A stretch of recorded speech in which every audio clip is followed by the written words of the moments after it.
Bien, vamos a trabajar, jóvenes, el examen del día lunes, ¿ok? El examen del día lunes, ¿ok?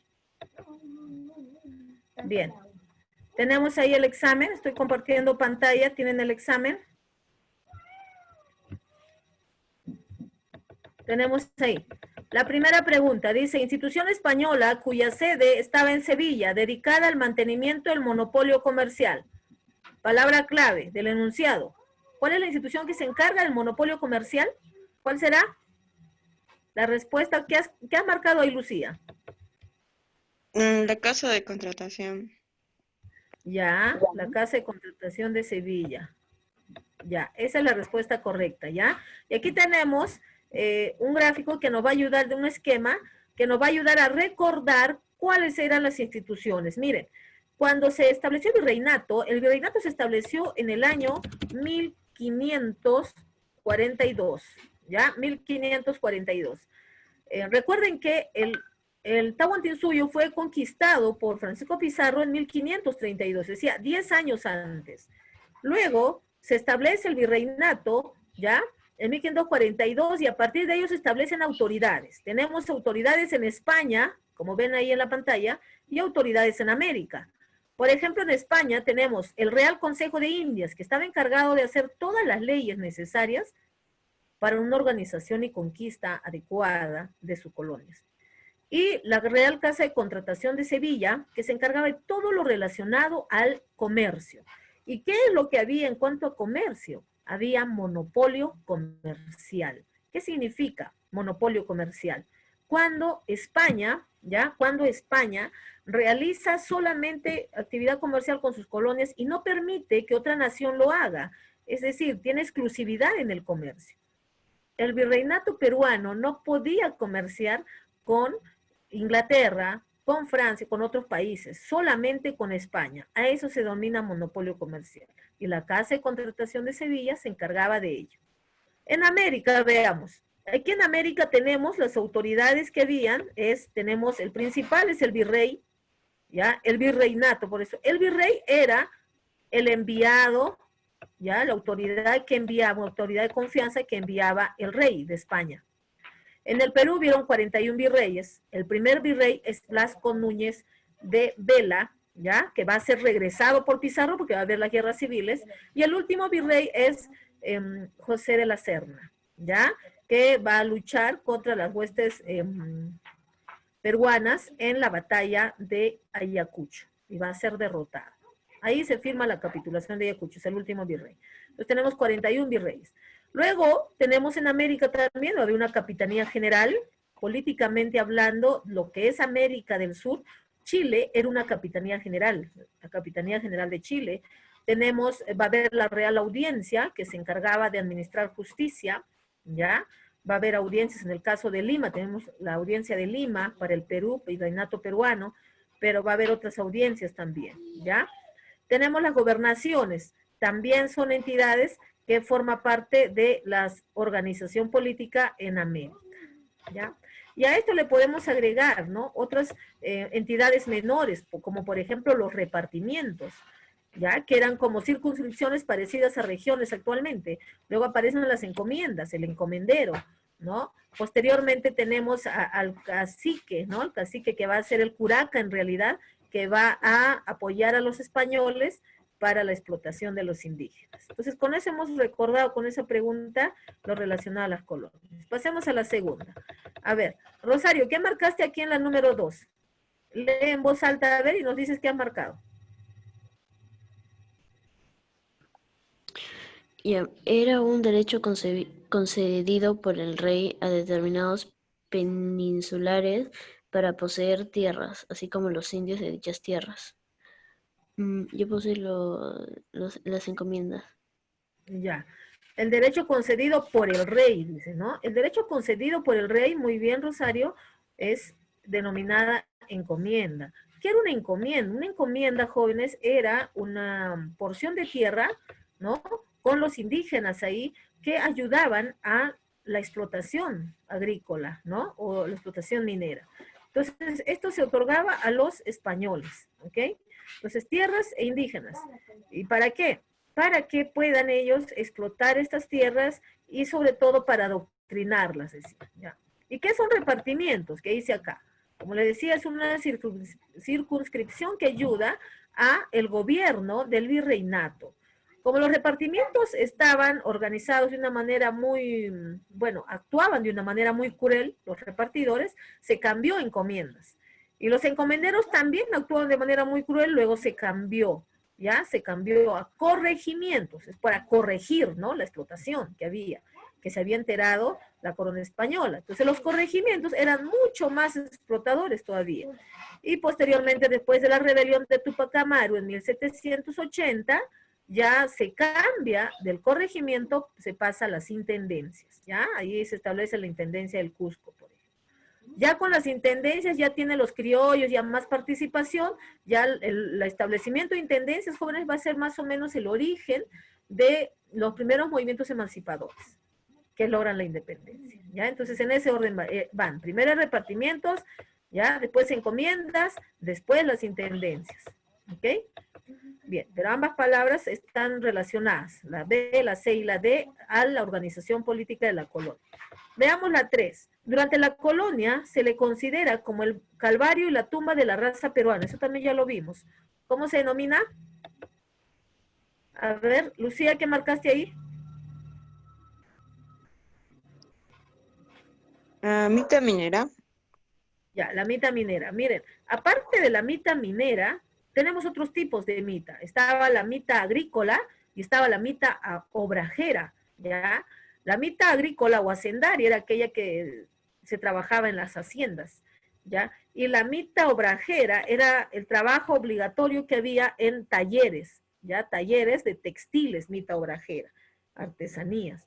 Entonces, la mita minera era la tumba porque, miren, ahí trabajaban día y noche, y ahí es donde murieron muchos indígenas. Miren, cuando los españoles llegaron al Perú, habían ya 14 millones de habitantes. Cuando estos se fueron del Perú, es decir, terminó pues con la batalla de Ayacucho, ¿ya? Con la capitulación de Ayacucho, se establece un aproximado de 1,5 millones de habitantes. Miren cuántos han muerto, ¿no? Con ese pretexto de adoctrinarlos. Pasemos a la número 4. ¿Cómo estás, Flavia? ¿Me escuchas, Flavia?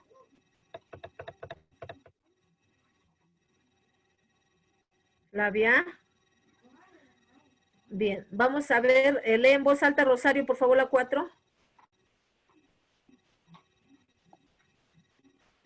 Ya, impuesto que se pagaba por la salida o entrada de mercaderías. Aduana. Ya está. Al- ¿Y la aduana? Ajá. Ya, un momentito, por favor. La C. Está, muy bien. El almojarifazgo, el quinto real, la alcabala, el tributo, la media nata. Ya. Mire, aduana, sí. Actualmente, yo le he puesto aduana, en realidad para relacionarlo con la actualidad. En la historia, jóvenes, cuando hay algunos hechos de la historia antigua que tenemos que memorizar, si lo relacionamos con lo que ocurre actualmente, nunca lo vamos a olvidar, ¿ya? A eso se le llama extrapolación y hay que realizarlo. Ahí tenemos la respuesta correcta, ¿cuál será? Es la letra A, ¿ya? Ahí. La letra A, porque estamos hablando de almojarifazgo, almojarifazgo. Es el derecho de aduana que se paga sobre la mercadería que importas o que exportas. Importar es comprar, exportar es vender. Entonces, se le denominaba almojarifazgo. Hoy se denomina aduana. ¿Ya? La correcta es la A. Entonces, aquí debemos de haber marcado la letra A. Bien, hay otros impuestos. Por ejemplo, para repasar, el quinto real ya es el 20% de lo que se obtiene de las minas. Tenemos la alcabala, el impuesto sobre la venta de algunos bienes, ¿no? O predios. El diezmo, que es la 10ª parte de la producción agrícola, ¿ya? Luego tenemos la nata y media nata, grababa los sueldos de los funcionarios públicos, ¿ok? Luego tenemos las derramas, que era un impuesto extraordinario y forzoso en caso especial y de gran relevancia pública, ¿no? O sea, que se pagaba en cuestión de desastres, como terremotos o invasiones, ¿ok? Luego tenemos estancos, también es monopolio de algunos productos a favor del gobierno, ¿no? Se establece un estanco, es decir, un impuesto a algún producto. Si en la prueba entran, a ver, el impuesto selectivo al consumo, que ustedes trabajan en economía, se aplica sobre ciertos productos. Entonces, y hoy se llama ISC, impuesto selectivo al consumo. Antes se le llamaba estanco, porque era un impuesto también que se establecía a ciertos productos. Por ejemplo, al licor, al tabaco, ¿no? La pólvora, los juegos, ¿no? Azar, como naipes, por ejemplo, se llama estanco. Antes, en tiempo de la colonia. ¿Ya? Hemos recordado entonces los impuestos con esa pregunta. Pasemos a la siguiente. Lucía, lee en voz alta, por favor, la número 5. Monopolio comercial que estableció como Uriquilla y Cádiz en España y en América. ¿Cuál será la correcta?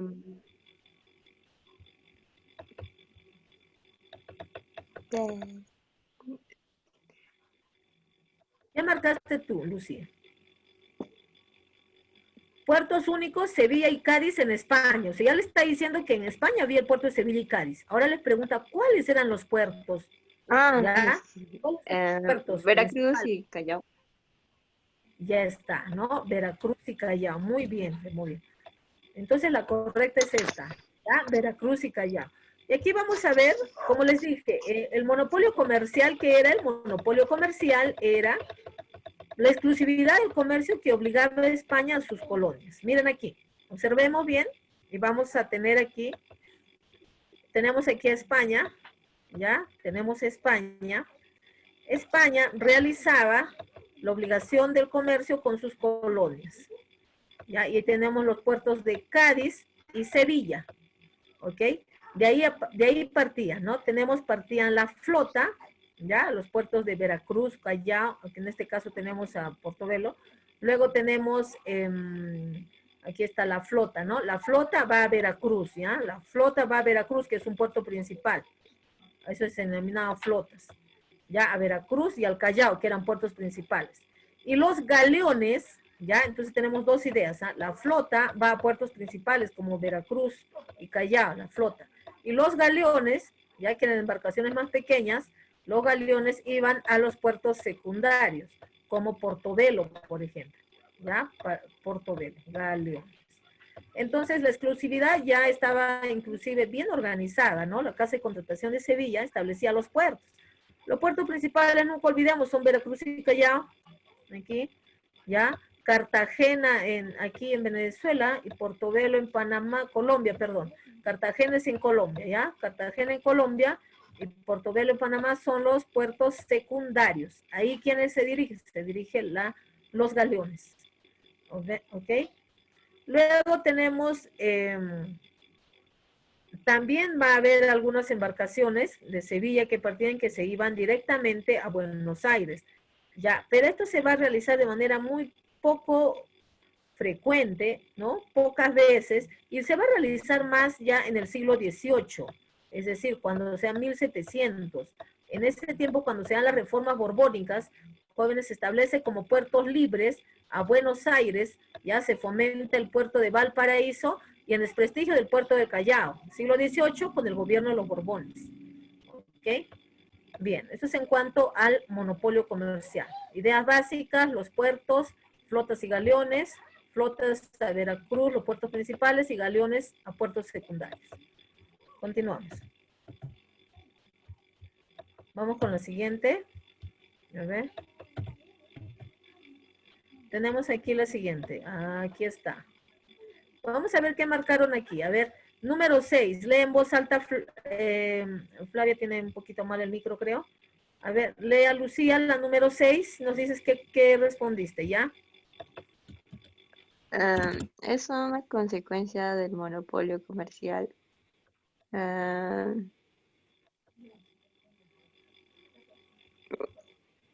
El surgimiento del contrabando o comercio ilícito. Ya. Muy bien, aquí tenemos, miren, el surgimiento del contrabando y del comercio ilícito es una consecuencia, correcto, del monopolio comercial, ¿ya? O sea, monopolio comercial significa que no podemos comerciar con otros, entonces surge el contrabando. Surge Inglaterra, ¿no? que envía sus piratas, ¿no? Y también hay corsarios que van a generar contrabando, que significa comercio ilícito, es decir, traer mercaderías que no están autorizadas, ¿ya? Embarcaciones que no están autorizadas. Y ahí abajo tenemos una pequeña nota que nos va a ayudar a ampliar más esta idea. Dice, consecuencia de la aplicación del monopolio comercial, España se aseguró que el oro y la plata extraídos desde América llegaran a España. Sin embargo, este sistema favoreció el contrabando. ¿Ya? La aparición de piratas y corsarios se fue favorecido con el monopolio comercial. ¿Ok? Entonces era un comercio ilícito, que también existe actualmente. ¿Ok? Para evadir impuestos es en la actualidad. Actualmente no hay monopolio comercial, pero sí hay impuestos fuertes. Entonces, para evadir los impuestos hay el contrabando que conocemos. Bien. A ver, leamos aquí, Rosario, por favor. Tenemos aquí, bueno, ya está aquí marcado, ¿no? Tenemos, ¿alguien de ustedes recuerda qué es un navío de permiso? Rosario, a ver, que nos ayudes. Navío de permiso. ¿Alguna vez han escuchado en el tema de monopolio comercial navío de permiso? Rosario, ¿nada? No, Miss. Ya les voy a explicar, ¿ya? Aquí mismo, al costadito, ¿ya? Este es un intensivo, por eso no vamos directo no vamos a toda la teoría, sino vamos directo a la práctica, pero aquí vamos a aclarar esas dudas. Miren, de esta forma sería el monopolio comercial, en este orden. La respuesta correcta está aquí, ¿no? Miren, ¿qué ocurre? Primero, lo que hay es esto. Uno le vamos a colocar. El monopolio comercial. ¿En qué consistía el monopolio comercial? Que solamente España realiza actividad comercial con las colonias. ¿Ya? Luego, como aparecieron los piratas, aparecieron los corsarios, ¿no? Apareció el contrabando, los líos, ¿no? Comerciales.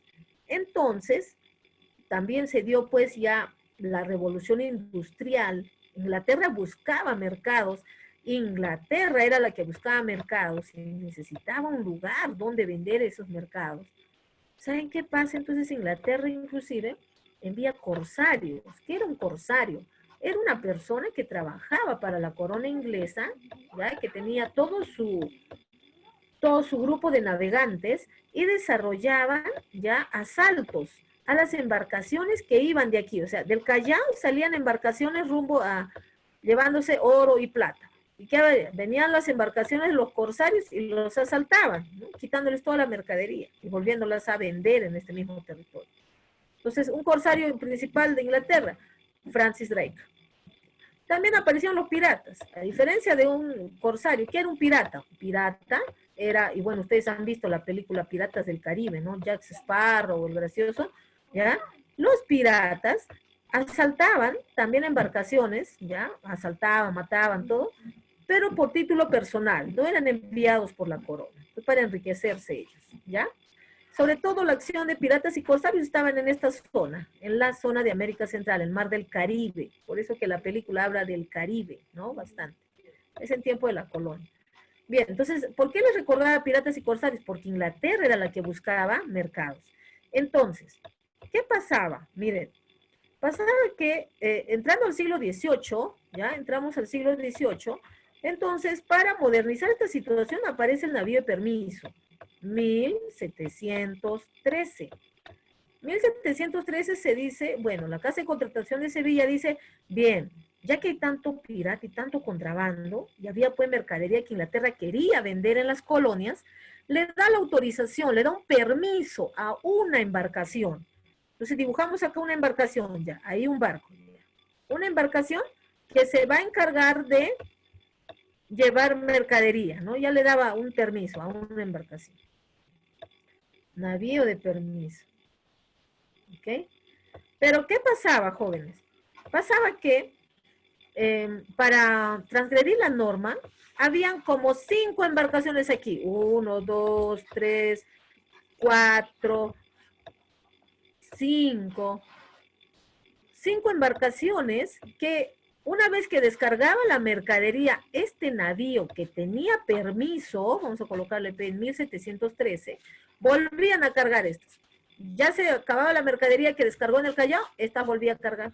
Se acababa la mercadería, esta otra le aprovisionaba, y luego esta, y luego esta. Finalmente, se estaba haciendo contrabando igual. Entonces, la corona española y la Casa de Contratación de Sevilla, al enterarse de esto, ¿qué hizo? Anuló el navío de permiso. No, dijo, 1713, lo anuló. Y apareció otra forma, navío de registro. Esto apareció en 1735. ¿Ya? En 1735 se da el navío de registro, es decir, solo una embarcación va a tener enumerada, registrada cada uno de los productos que va a llevar. ¿Y dónde la van a registrar? En la Casa de Contratación de Sevilla, en España. Entonces, registrada esa embarcación y todos sus productos va a ser la única que tiene la autorización, ¿ya? Va a ser la única, el navío de registro que va a desembarcar aquí en el Callao. Esa era la otra forma, ¿no? Para limitar el contrabando. Entonces, 2 embarcaciones nada más se enviaban, pocas embarcaciones se enviaban, ¿ya? Con navío de registro. Finalmente, miren, en 1700, ya seguimos en el siglo XVIII, 1778, estamos en tiempo de las reformas borbónicas. ¿Qué se va a dar? En tiempo de las reformas borbónicas se va a establecer el comercio libre, es decir, bueno, ya, que puede ingresar, ¿no? Se puede comerciar con Inglaterra. Y también se puede comerciar entre las zonas, entre capitanías, entre virreinatos, internamente también. Ya, siglo XVIII, 1778, recién se da el comercio libre. Entonces, estas son formas como se van manejando el monopolio comercial. Empieza, luego está el navío de permiso, posterior el navío de registro y finalmente el comercio libre, ¿ya? Se ha ido flexibilizando más el sistema, ¿ok? Entonces la respuesta correcta es la letra A. Esa es la relación correcta, no se olvide. Y aquí en el gráfico vamos a observar, estamos viendo aquí en el gráfico, ¿ya? Las 3 formas, ¿no? Navío de permiso, primero navío de registro, después, y el comercio libre. Entonces, con esta forma, por ejemplo, aquí el comercio libre es aquel, miren, esta flecha, esta línea verde es la que señala el comercio libre, que es la última forma, donde se apertura recién en 1778 el puerto de Buenos Aires. Entonces se hace más comercio por esta zona, ¿no? Tenemos el puerto de Valparaíso, que les dije, ¿ya? Esos puertos tienen más importancia. En desmedro del Callao, porque antes todo era Veracruz, antes todo era aquí, Veracruz y el Callao, y ahí estaban los ricos comerciantes que se enriquecieron. Pero en 1778, con las reformas borbónicas, se le dio más énfasis a esos puertos, ¿no? A Buenos Aires, a Valparaíso. Entonces ahí hubo una pugna también con los comerciantes limeños, ¿ya? Con las reformas borbónicas. Esto es en tiempo del virreinato, dominación hispánica. ¿Ok? Bien, continuamos. Bueno, y aquí están algunos datos relacionados al, bueno, lo que les estaba comentando, ¿no? Navío de permiso, 1713, registro 1735, se da el comercio libre, ¿ya? La apertura de España con los puertos en América, ¿ok? Más puertos. Se legaliza también el traslado de mercaderías, ya se crean aduanas en La Paz, en Buenos Aires, hasta en Arequipa, y se cobran más impuestos, ¿no? Como Alcabala y Almojarifazgo. Y se establecen estancos, ya dijimos estancos, son impuestos a ciertos productos. En este caso, a la sal, la coca, tabaco, pólvora, ¿ya? Y azot. En el aspecto territorial, las reformas borbónicas, en el siglo XVIII, vemos que en 1717 se crea el Virreinato de Nueva Granada, lo que corresponde a zonas de Venezuela, parte de Colombia, ¿ya? También se crea audiencias de Panamá, Santa Fe y Quito. En 1776 se crea el Virreinato Río de la Plata, ¿se dan cuenta? Antes del comercio libre. Río de la Plata es Argentina, ¿ok? Con las audiencias Charcas, Buenos Aires, Puno y Potosí. Ya esas audiencias también se crean. Bien. Pasemos a la siguiente pregunta. A ver, Eduardo, ¿me escuchas, Eduardo? Eduardo, ¿me escuchas? Bien. A ver, en voz alta, Lucía, por favor, lee la 8. Grandes talleres donde se fabricaban las telas durante la colonia. Em, ¿Qué Ubraje. marcaste, Lucía? La A. La A, es lo que acabamos de decir hace un momento, ¿no? Muy bien. Los obrajes, ¿ya? Los obrajes, como podemos observar aquí, eran grandes talleres donde se elaboraban, se confeccionaban tejidos, telas. Ahora, miren, estos obrajes, jóvenes, los obrajes nos pareciera, ¿no? Que son pequeños talleres, ¿no? Donde desarrollaban sus actividades bajo la explotación, pero en realidad, ¿saben qué? Eran lugares bastante penosos también, porque aseveran que ni siquiera para hacer sus necesidades salían los indígenas de esta zona. Estaba el español y estaban negros africanos, ya que eran también manejados como instrumento de explotación por los españoles, ya, y que les obligaban a realizar el trabajo todo el día y toda la noche. O sea, eran lugares bastante difíciles también en cuanto al trabajo para los indígenas, ¿ya? Luego tenemos en cuanto, bueno, para ampliar más las ideas de economía del tiempo del virreinato, jóvenes, cuando los españoles llegan aquí a América y establecen el virreinato, el modelo económico que van usando es el mercantilismo, que es la de acumular los metales preciosos. Por eso es que muchas de las preguntas y muchas de las orientaciones que tienen los historiadores respecto a la economía de este tiempo es que el afán de los españoles era acumular riquezas, ¿ya? Acumular metales preciosos, porque estamos en un modelo mercantilista. Y también era un modelo caracterizado por el intervencionismo, es decir, en la colonia intervenía bastante el poder del rey y se establecía, ¿ya? Por eso el monopolio comercial, ¿ok? Y aquí tenemos el monopolio, ¿no? El derecho exclusivo del comercio. Las instituciones que se encargaban para que exista el monopolio comercial era la Casa de Contratación de Sevilla en España y el Tribunal del Consulado se llama, la institución que se encargaba de vigilar el monopolio en Lima. El Tribunal del Consulado estaba en Lima, ¿ya? Continuamos.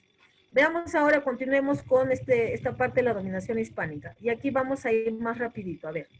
Manco Inca es el segundo personaje coronado como Inca por los españoles. Se rebela y toma el nombre de, aquí ya está, ¿no? Está el nombre de Manco Inca. Pero antes se llamaba pues Manco Inca Yupanqui, ¿ya? No hay que confundirlo con Toparpa. ¿Quién es Toparpa? Toparpa es, jóvenes, apenas ingresa Francisco Pizarro al Perú en 1532, funda la ciudad San Miguel de Piura, ¿ya? Nombra a Toparpa como nuevo Inca y con él se va rumbo a Cusco, pero Toparpa muere envenenado en Jauja, ¿ya? Entonces él es Toparpa, no hay que confundirlo, pero puede haber preguntas relacionadas a él, porque él es el primero que nombran como Inca, lo hace Francisco Pizarro. Pachacútec no, porque Pachacútec es un Inca que gobernó en el periodo imperial, ¿ya? Tupac Amaru, bueno, hay dos, ¿no? Sabemos, hay Tupac Amaru primero y Tupac Amaru segundo. ¿De dónde sacamos esto? A ver, hay que recordar, ubicarlo. Tupac Amaru primero es aquel personaje descendiente de Manco Inca que lucha en el tiempo. Manco Inca se revela en 1536. Esta rebelión dura hasta 1572, ¿ya? En este periodo de rebelión va a tener sucesores. Por ejemplo, Titu Cusi Yupanqui, ¿ya? Luego, el otro hermano es Zairi Tupac. Y finalmente el otro hermano es Tupac Amaru. Él es el Tupac Amaru primero. O sea, ellos son los que suceden a Manco Inca. Cuando Manco Inca se revela, jóvenes, él se va a un reducto, se llama el reducto de Vilcabamba, es una zona del Cusco, donde crea como un pequeño imperio del Tahuantinsuyo, así. A pesar que los españoles ya estaban en el Cusco, ¿eh? Ya estaban en el Cusco, bueno, ellos ya se estaban expandiendo, trasladaron su capital a Lima, entonces Manco Inca estableció su grupo de rebelión en Vilcabamba. Cuando muere Manco Inca, deja a Tito Cusi Yupanqui. Muere él, deja a Zairi Tupac. Muere ese hermano, deja al último hermano menor, Tupac Amaru I. Tupac Amaru I lo encuentran en la selva y lo matan, ¿ya? Con eso termina la rebelión en 1572. Él es Tupac Amaru I, un hermano menor de Manco Inca. ¿Y quién es Tupac Amaru II? No hay que olvidar, Tupac Amaru II es un cacique, es de raza mestiza, que va a trabajar para los españoles, ¿ya? Entonces, para el corregidor Arriaga, exactamente, los corregidores son autoridades españolas, ¿no? Que son jefes de un corregimiento. Entonces, Túpac Amaru II trabaja para ese corregidor, pero como lo ve que explota mucho, se revela en Tinta, pero Túpac Amaru II se revela en 1780, ya se revela ahí y muere en su rebelión, porque hace todo un proceso, ¿no? Que vamos a ver después cuando hablemos de los movimientos de emancipación, ¿ya? Invade, toma la ciudad de Puno, ¿no? En Tinta, regresa, se va para Puno, regresa para Cusco, a tomar el Cusco, pero no lo logra y ahí lo traicionan, lo atrapan y lo matan, ¿ya? Lo matan. Luego tenemos a Chalcuchimac. Chalcuchimac va a ser como un comandante, ¿ya?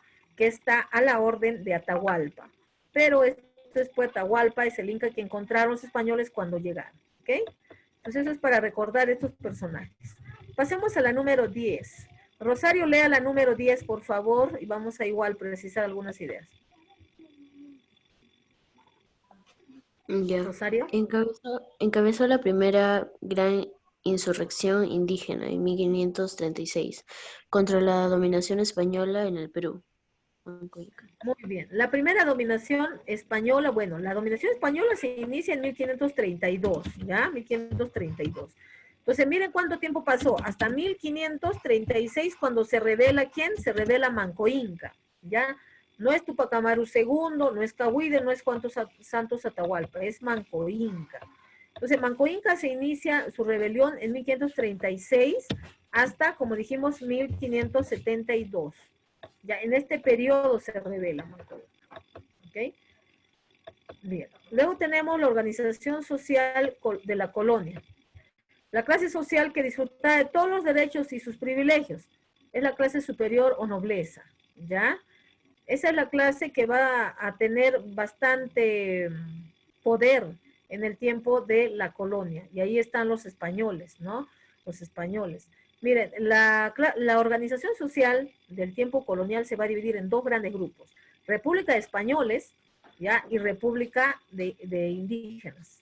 Entonces, la República de Españoles va por aquí, ¿no? De aquí para arriba. Y de aquí para abajo es la República de Indígenas. Entonces, ahí van a estar, aquí están los españoles, ¿no? Los españoles. Entonces, ellos establecen sus dos grandes grupos y dentro de esos dos grandes grupos subdividen, ¿no? Tenemos los españoles propiamente dichos, tenemos a los criollos y a algunos mestizos, porque es producto. ¿Qué es un criollo?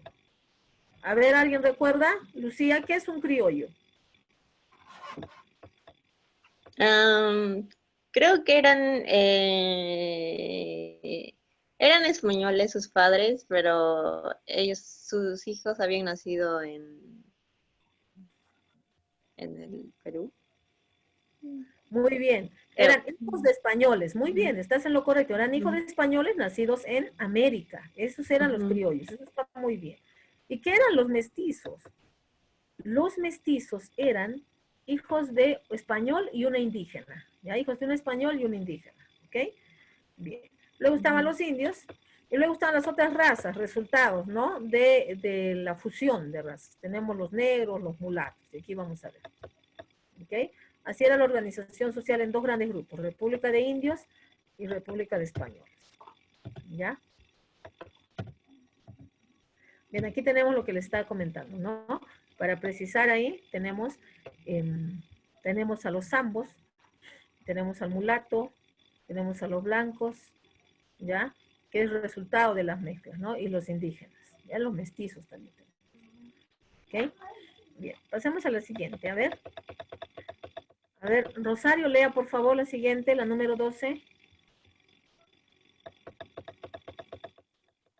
Provocó la emancipación de las 13 colonias del dominio anglosajón. Mire, cuando hablamos de emancipación de 13 colonias, ¿qué marcaste ahí? La B. La B, Revolución Francesa. Ya, vamos a corregir ahí, ¿ya? Provocó la emancipación de 13 colonias del dominio anglosajón. Cuando hablamos para salir de dudas, ¿qué es dominio anglosajón? Dominio anglosajón se refiere al dominio de Inglaterra, ¿ya? Y 13 colonias se está refiriendo a las colonias que estaban en Norteamérica, ¿ok? Entonces nos estamos refiriendo a la Revolución Norteamericana. Ya, esa es la respuesta correcta. La Revolución Norteamericana es la rebelión de las 13 colonias contra el poder de Inglaterra. Dominio anglosajón se refiere a Inglaterra, ¿ya? Entonces la 12 debe ser la C. Entonces vamos a repasar con esa pregunta lo que refiere a aquí. Lo relacionado a la Revolución Norteamericana, ¿ya? La Revolución Norteamericana.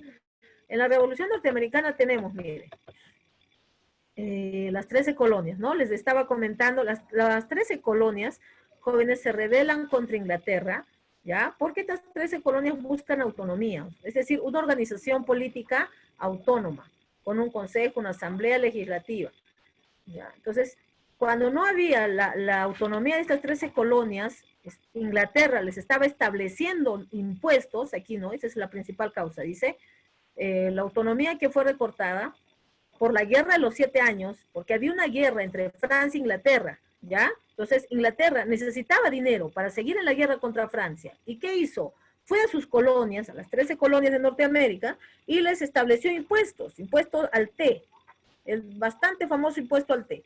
Y las colonias no querían pues pagar estos impuestos, querían tener un desarrollo autónomo. Por eso se rebelan y se da la Revolución Americana, ¿ya? Entonces, los impuestos es una de las causas. Esta guerra de la independencia, jóvenes, es de mucha importancia en el mundo. ¿Por qué? Porque la guerra de independencia se da en 1776. Entonces, para ese tiempo todavía no se dio la Revolución Francesa. Esta guerra de independencia norteamericana va a ser un ejemplo para la Revolución Francesa posterior, que se da en 1789, ¿ya? Entre algunos hechos importantes tenemos aquí, a ver, el primer Congreso de Filadelfia que se da en el 74, ¿ya? Organiza la resistencia contra las leyes de castigo ordenadas desde Londres. Entonces es el primer congreso donde acuerdan resistir, ¿no? Y hacen un acta. Estalla la guerra en abril del 75. George Washington es elegido general en jefe, es el que dirige las fuerzas de rebelión de las 13 colonias. ¿Ok? En el proceso tenemos la formación de los Estados Unidos, cuando se declara la independencia el 4 de julio. El 4 de julio para Estados Unidos es un día de gloria, es el día de su independencia. 4 de julio de 1776, ellos declaran su independencia, ¿ya? Y al declarar su independencia también hacen mención a la Declaración de los Derechos del Hombre, ¿ya? Por primera vez, ¿eh? La Declaración de los Derechos del Hombre se abre ahí por primera vez, porque después se retoma esos derechos del hombre con la Revolución Francesa. Y luego en 1945 ya salen los derechos humanos universales para todos, que hasta hoy nosotros los usamos y en ellos nos amparamos, ¿ya? Luego se da la Confederación de los 13 Estados en 1781, una vez que ya ellos proclaman su independencia, ¿ok? Entonces, es importante, jóvenes, destacar también aquí que al finalizar se firma un tratado, ya el Tratado de Versalles en 1783, donde Inglaterra reconoce la independencia de los Estados Unidos. ¿Por qué se llama Estados Unidos? Porque son varios estados, ¿no? Que tienen tienen un sistema de gobierno federal, ¿ya? Y tienen su propia autonomía, su propio gobernante. ¿Ok? Se da una constitución federal establecida en un poder ejecutivo, legislativo y un poder judicial. En el poder ejecutivo ha sido elegido cada 4 años, ¿no? Era el poder ejecutivo. El primero en ser elegido presidente de los Estados Unidos es George Washington, ¿ya? Tenían un poder legislativo dividido en cámaras de representantes y un senado, ¿ok? Y un poder judicial que tenía el Tribunal Supremo, ¿ya? Entonces, es importante esta rebelión. Es el primer ejemplo de independencia de colonias. Pasemos a la número 13. La número 13 dice, el derecho de la insurrección de las colonias fue planteado por... A ver, ¿quién planteó el derecho de insurrección? Insurrección de colonias, lo dije hace un momento. Hay varias colonias, ¿no? Como Filadelfia, Pensilvania, Georgetown, etc. ¿Cuál será la correcta, Lucía?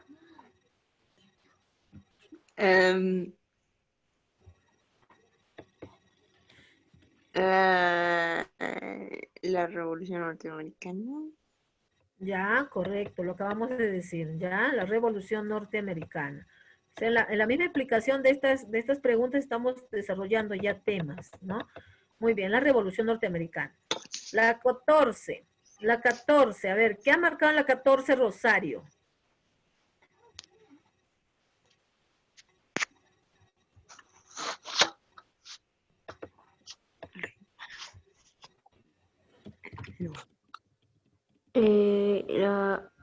La burguesía.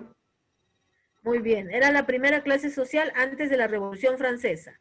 Ya está, ella dice que marcó la burguesía. Bien, vamos a corregir ahí.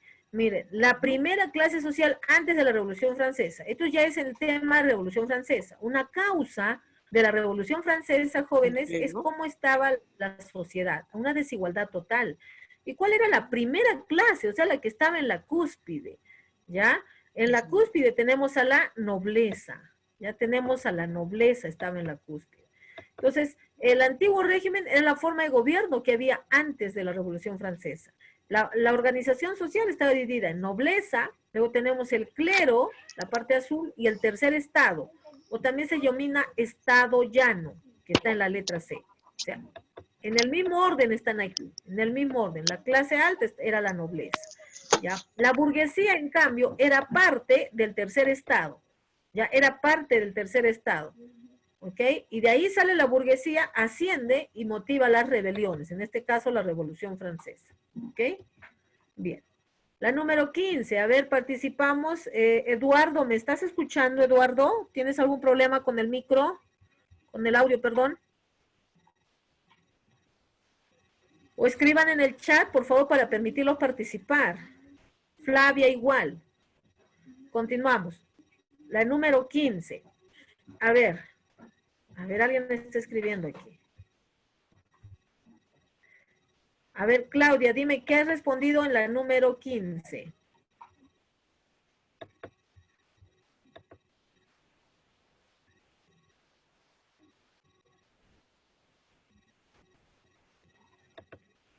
Flavia, perdón, Lucía, ¿qué ha marcado en la número 15, Lucía?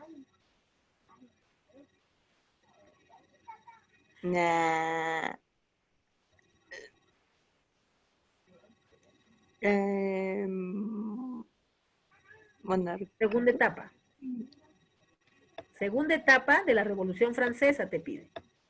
Para eso tenemos que recordar el tema Revolución Francesa, ¿ya? El tema Revolución Francesa, ¿correcto? Bien.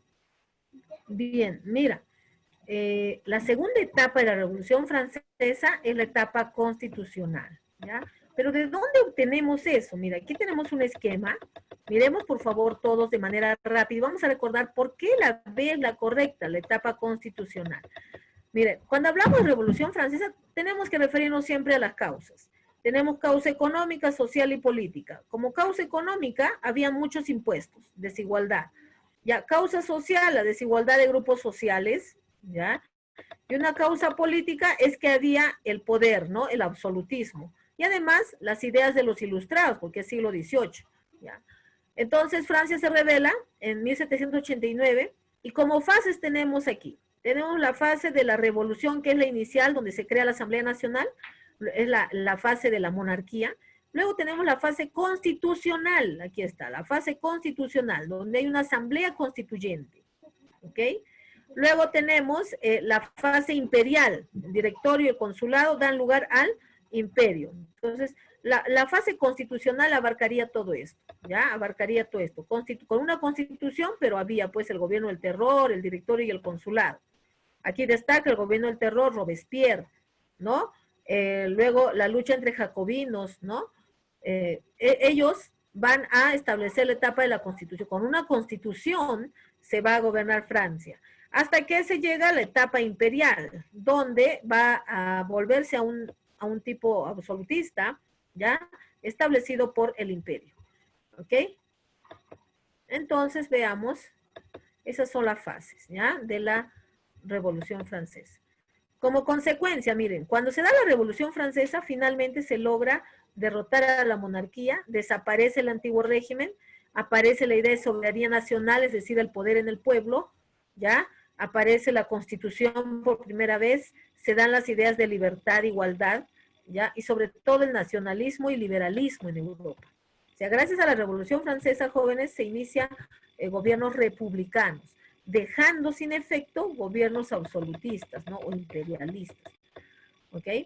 Entonces aquí tenemos otra información, ¿no? Referida a la Revolución Francesa, algunos personajes como Sieyes y Danton, ya que corresponden a la etapa de la convención, girondinos y jacobinos, les comentaba, ya la etapa constitucional.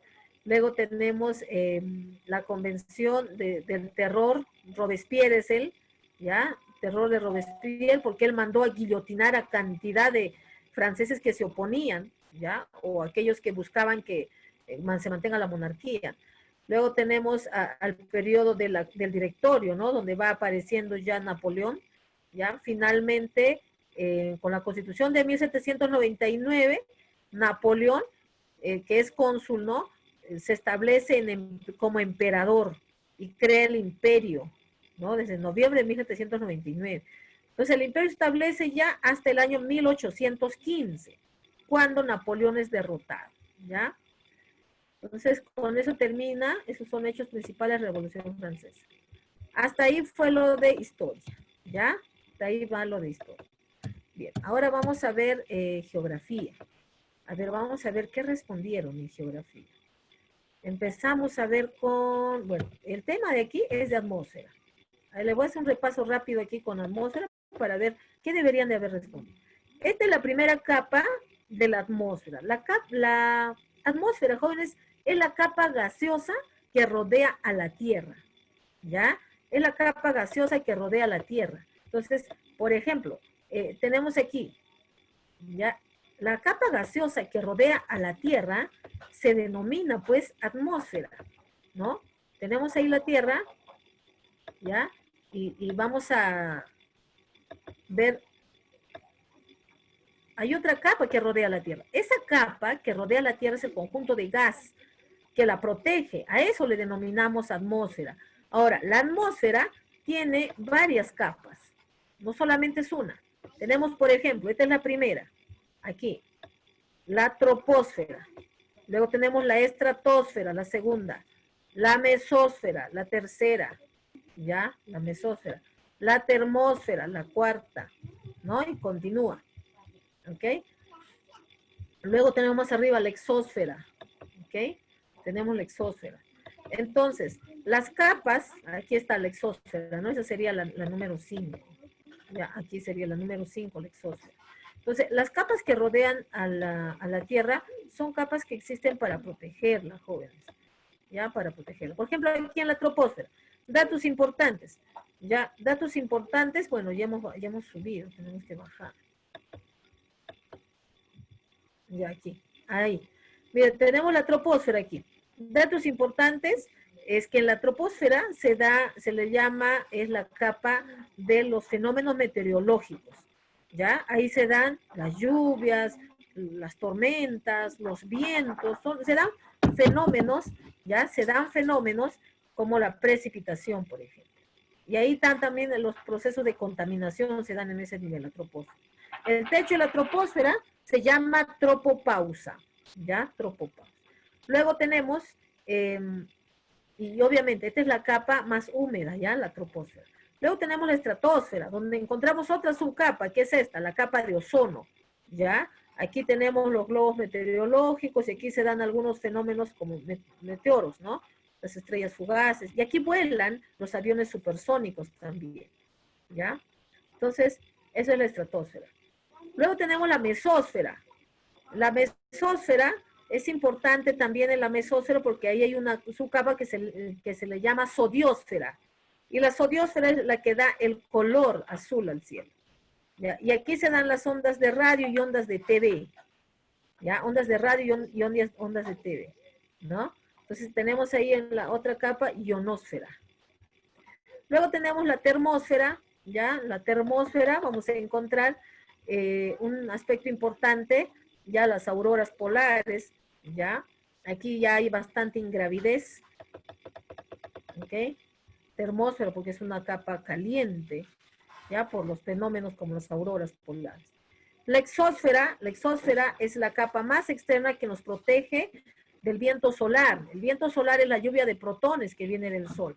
Entonces, en la exósfera tenemos las capas que nos protegen, tenemos las capas de Appleton, ¿ya? Que nos protegen de esa lluvia de protones, ¿ok? Estas son las capas de Appleton, ¿ok? Bien, ya hemos recordado lo relacionado a atmósfera, ¿ya? Ahora vamos a responder a ver las preguntitas, ¿cómo les va? Ya ustedes también están recordando, porque tal vez estos son temas que ya se han trabajado. Empezamos a ver con participación. Flavia, participas, por favor, porque me debes estar escuchando por el chat, ¿ya? Flavia, participas con la número 2. Ya, número 1, Lucía. Número 2, Flavia. A ver, Lucía, ¿qué han marcado en la 1?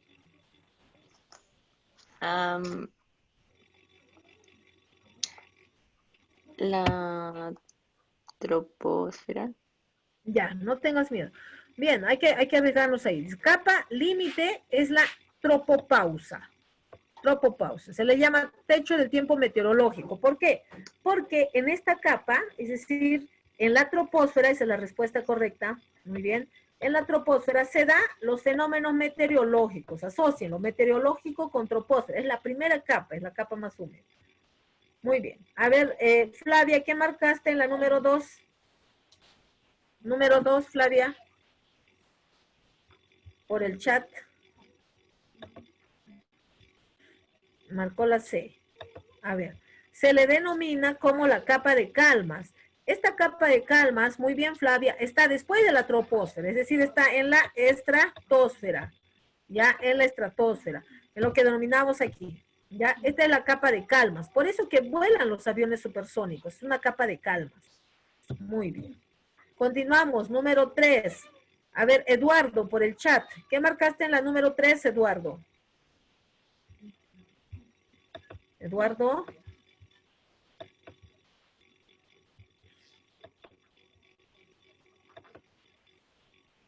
La E marcó Eduardo. Bien. A ver, dice, aquí se observan los primeros vestigios de ionización. ¿Ya? Los primeros vestigios de ionización.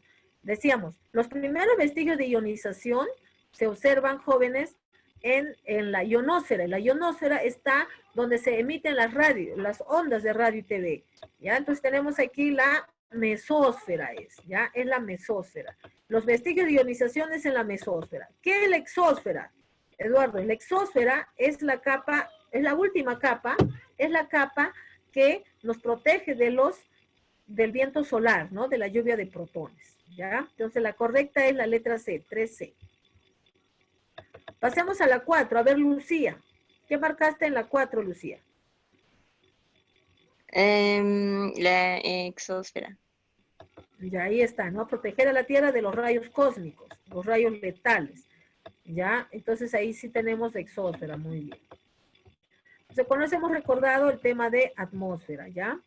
¿Qué más había? En el examen 2, este probablemente lo han dado ayer.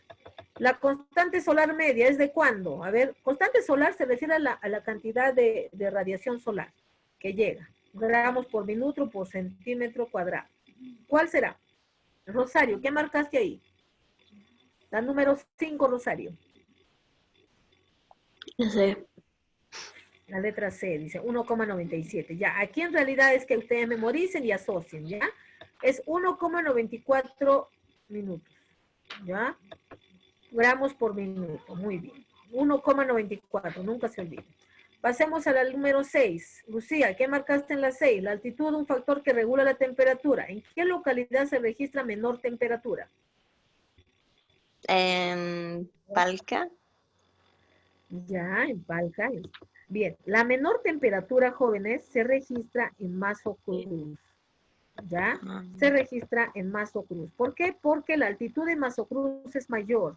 Entonces, aquí vamos a usar un aspecto importante, un concepto relacionado a altitud, temperatura y humedad. ¿Ya? Lo explicamos aquí, a ver.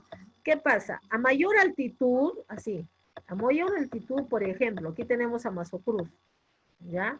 Mazo Cruz. Imaginémonos luego Tacna. Tacna Distrito. Está a 500 metros sobre el nivel del mar. Está Tacna Distrito. Eso es su altitud. Ya 500 metros. Y luego tenemos Mazo Cruz. ¿Ya? Mazo Cruz tenemos a 4.000 metros. Ya está. Entonces, con 4.000 metros y 500 metros, ¿qué pasa aquí? El factor que regula la temperatura, dice, es la altitud. Y esto es evidente. ¿En qué? Es que la temperatura de un lugar a menor altitud, su temperatura va a ser mayor, va a ser más. ¿Ya? En cambio, una zona alta, su temperatura es menor, va a tener menor temperatura. Ya, va a tener menor temperatura. Y aquí tenemos más temperatura. ¿Ok? Entonces, esta idea, por favor, nunca la olviden. Y eso lo vamos a usar cuando hablemos de humedad también. ¿Por qué hay más temperatura a baja altitud? ¿Por qué? Simple. Porque también hay más humedad. ¿Ya? Cuando hay más humedad, la humedad retiene el calor, por tanto hay más temperatura. La humedad retiene el calor. Porque ¿qué es la humedad? La cantidad de vapor de agua que hay en el aire. Entonces, si la humedad retiene el calor, va a haber más temperatura, porque hay más calor. En cambio, a mayor altitud, Mazo Cruz, hay menos humedad. Vamos a poner H, humedad. Hay menos humedad. Y al haber menos humedad, significa que su aire es seco. ¿Ya? El aire es seco, es frío, por tanto. Si hay menos humedad, significa que hay menos vapor de agua en su aire. Su aire no tiene vapor de agua, por tanto hace frío. Por eso la temperatura es menor. Por eso es que uno cuando viaja a mayor altitud, los labios se derrajan, ¿ya? Entonces se agrieta la piel. ¿Por qué? Porque es un aire con menos vapor de agua, con menos humedad. ¿Ok? Entonces, esos dos conceptos están muy relacionados con el factor altitud. Temperatura, altitud, también con la humedad. ¿Entendido? Esto es dentro del tema de clima. ¿Ya? Pasemos. Claudia. A ver, Claudia. Lee la número 7, por favor, Claudia. Claudia, digo Lucía, perdón, Lucía. A ver, Lucía, lea la 7. La latitud es un factor que incide directamente en la humedad del aire. ¿En qué localidad se tendrá una mayor humedad? Muy bien, es lo que decía hace un momento, ¿no? A ver, ¿cuál será? Entonces tenemos que ver un lugar que tiene menos altitud. Es decir, que está más cerca al mar. ¿Cuál es? Yo marqué Tumbes. Ya, si estás bien, estás en lo correcto. Tumbes es el lugar que tiene ya menor altitud. Bueno, en este caso no hablamos de altitud, perdón, hablamos de latitud, lo vamos a colorear, ¿ya? También tiene menor altitud, pero aquí estamos hablando de latitud. Cuando hablamos de latitud, ¿a qué nos referimos? A ver, Lucía, ¿qué es latitud? Lucía, No me acuerdo qué. ¿no te acuerdas? Ya, vamos a recordar rápido aquí, porque si no entendemos un concepto, vamos a estar ahí. A ver, ¿qué cosa es latitud? Vamos a verlo así, ¿ya? Cuando hablamos de latitud, ya, su planisferio, ¿no? Tenemos aquí, la latitud es la distancia de cualquier punto de la superficie terrestre respecto a la línea ecuatorial, ¿ya? Esta es la línea ecuatorial. Entonces, la línea ecuatorial en nuestro planisferio está a 0 grados, ¿listo? Va de 0 grados hasta los 90 grados, igual acá, de 0 a 90 y de 0 a 90. Entonces, si yo digo un lugar X, por ejemplo aquí, un lugar X está por ejemplo, está a 60 grados es latitud norte, porque es la distancia, 60 grados respecto a la línea ecuatorial. En el caso de Tumbes, Tumbes está en el límite con Ecuador, la línea ecuatorial pasa por Ecuador. Por tanto, ¿cuánto es su latitud de Tumbes? Es 0 grados, ¿ya? 0 grados, 7 minutos, 4 segundos. Entonces, está bastante cercano a la línea ecuatorial. Tumbes está bastante cercana a la línea ecuatorial, a diferencia de Arequipa, que está más abajo, ¿no? Arequipa está más al sur. A diferencia de Chiclayo, que está inclusive más abajo que Tumbes, diferencia de Ica y de Piura. O sea, Tumbes está mucho más cerca a la línea ecuatorial, por eso hablamos de menor latitud, porque es qué tan lejos estás de la línea ecuatorial, ¿ya? Entonces, ¿qué tiene que ver la latitud, ya, con la humedad? ¿Saben qué tiene que ver? Tiene mucho que ver. ¿Por qué? Porque los lugares, a ver, que están en zona tropical, cerca a la línea ecuatorial, son lugares bastante húmedos, más humedad vamos a poner. ¿Por qué? Porque aquí, al caer los rayos de manera perpendicular, se genera más proceso de evaporación. Por tanto, son climas tropicales, donde hay bastante humedad. ¿Ya? En Arequipa no hay bastante humedad porque está pues lejos de la línea ecuatorial. No solo por eso, porque Arequipa tiene una altitud mayor. Entonces, a mayor altitud, el aire es más seco, no es húmedo, por tanto es frío. Entonces no hay asma en Arequipa. Pero sí hay en Tumbes, que hay más humedad, por eso hay asma, ¿no? En Lima, etc. ¿Ok? Tiene que ver entonces la humedad con la altitud y la latitud. ¿Entendido? Bien, ¿alguna pregunta hasta ahí? Ya, sigamos. No hay preguntas. Rosario, a ver, lee la 8 y nos respondes qué has marcado en la número 8, Rosario. Rosario. Ya ves. Instrumento utilizado para medir la presión atmosférica. Barómetro, creo. Correcto. Muy bien, Rosario. El instrumento es el barómetro, ¿ya? Esa es la correcta. ¿Qué se mide? La presión atmosférica. Ahora, recuerden, ¿saben qué es presión atmosférica? La presión atmosférica tenemos aquí, ¿no? Aquí, miren, el clima. El clima es un estado, cómo se encuentra la atmósfera, ¿ya? Y los elementos del clima son la lluvia o precipitación, la presión atmosférica, la humedad, la temperatura, el viento, ¿ya? Entonces, la relación de todos estos elementos nos va a generar un clima determinado. Y cuando hablamos de presión atmosférica, aquí tenemos un dibujito, mire, bien curiosito, ¿ya? En este dibujito tenemos a un personaje que está soportando algo. Entonces, ¿qué es la presión atmosférica? Es el peso que ejerce la atmósfera sobre la superficie, o sea, sobre nosotros. El peso que tiene la atmósfera, ¿ya? Y las presiones atmosféricas son alta presión y baja presión atmosférica. Y eso se da debido a el tipo de humedad también y el tipo de gases, ¿no? De aire que encontramos.